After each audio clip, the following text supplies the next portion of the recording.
ایک واقعہ ہوا بغداد میں، ایک بندے نے قسم کھائی، ایک شخص نے، اس نے کہا اگر میرا فلاں کام ہو جائے تو میں ایسی عبادت کروں گا جو اس وقت روئے زمین پر وہ عبادت کوئی اور نہ کر رہا ہو۔ اس بندے نے قسم کھا لی، ایک قسم تھی۔ شریعت میں اس طرح کی قسمیں کتابوں میں جب آپ پڑھتے ہیں تو ایگزسٹ کرتی ہیں، آپ کتابوں میں پڑھتی ہیں۔ اس نے کہا اگر میرا فلاں کام ہو جائے تو میں کوئی ایسی عبادت کروں گا کہ جس وقت میں اللہ کی وہ عبادت کر رہا ہوں اس وقت وہ عبادت پوری دنیا میں روئے زمین پر کوئی اور نہیں کرے گا۔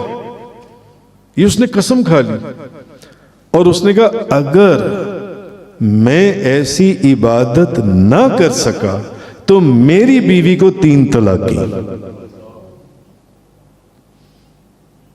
اگر میں ایسی عبادت نہ کر سکا تو میری بیوی کو 3 طلاقیں۔ اگر میرا فلاں کام ہو جائے تو میں کوئی ایسی عبادت کروں گا کہ وہ عبادت اللہ کی اس وقت روئے زمین پر کوئی اور بندہ نہ کر رہا ہو، اور اگر میں ایسی عبادت نہ کر سکا تو میری بیوی کو 3 طلاقیں، 1 بھی نہیں 2 بھی نہیں 3 طلاقیں۔ اب معاملہ، اب قسم تو کھا لی، کام جب ہو گیا قسم کھا لی، اب وہ بندہ پھنس گیا۔ بھئی ایسی کون سی عبادت کرے؟ اگر نماز پڑھتا ہے تو کیا اس وقت دنیا میں کوئی اور بندہ نماز نہیں پڑھ رہا ہوگا؟ اس وقت بھی دنیا میں کہیں نہ کہیں فجر پڑھی جا رہی ہے، کہیں نہ کہیں عشاء پڑھی جا رہی ہے، کہیں نہ کہیں ظہر پڑھی جا رہی ہے، کہیں نہ کہیں مغرب پڑھی جا رہی ہے، کہیں نہ کہیں عصر پڑھی جا رہی ہے۔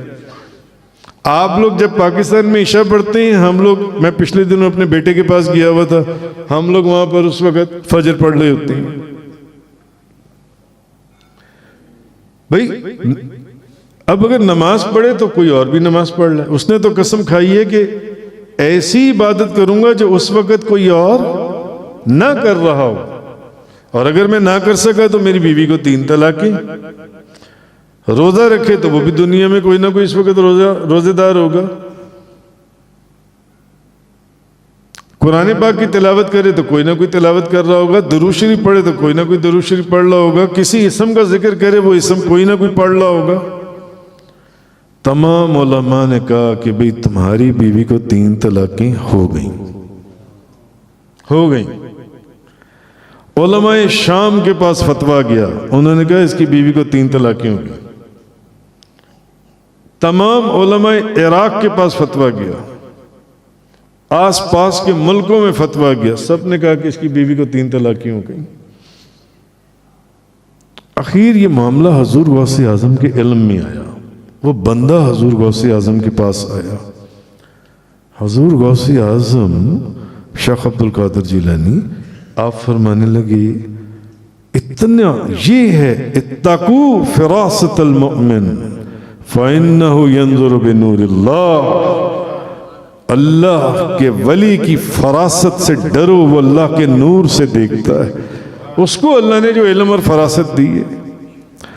حضور غوث اعظم نے فرمایا اس بندے کو مکہ مکرمہ مسجد حرام میں لے جاؤ جہاں پر طواف ہو رہا ہے، اور وہاں کے علماء کو کہہ کر وہاں کا طواف 2 منٹ کے لیے رکوا دو، اور اس کو کہو خانہ کعبہ کا طواف کرے۔ تو جب یہ خانہ کعبہ کا طواف کرے گا، چکر لگائے گا، یہ عبادت واحد ایسی ہے جو اس وقت دنیا میں کوئی اور نہیں کر رہا ہوگا۔ اللہ اکبر یا رسول اللہ۔ تو اس کی بیوی طلاق سے بچ گئی، اس کی بیوی کو طلاق نہیں ہوگی۔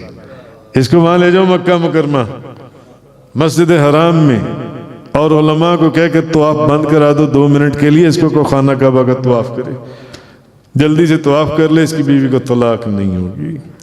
اپنے وقت کے مجدد تھے حضور غوث اعظم شیخ عبد القادر جیلانی